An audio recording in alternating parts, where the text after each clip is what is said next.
গতকালকে যারা মারা গিয়েছে তাদেরও হয়তো আজকের সকালটা নিয়ে অনেক পরিকল্পনা ছিল। আবার আজকে যারা সকালে মারা গিয়েছে তাদেরও হয়তো আজকের রাতটা নিয়ে অনেক পরিকল্পনা ছিল। কিন্তু তাদের সেই পরিকল্পনা কল্পনায় থেকে গেল। তারা বুঝতেও পারেনি তাদের সময় শেষ হয়ে এসেছে। তাই জীবন নিয়ে কোনো কিছুই গ্যারান্টি দেওয়া যায় না। যে কোনো মুহূর্তে চোখের পলকে সবকিছু পরিবর্তন হতে পারে।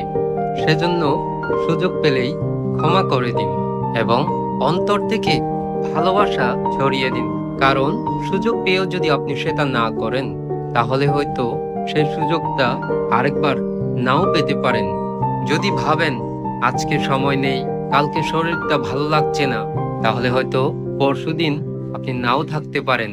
সেজন্য কোনো কিছুতেই দেরি করা উচিত নয়। বর্তমানকে নিয়েই বাঁচুন।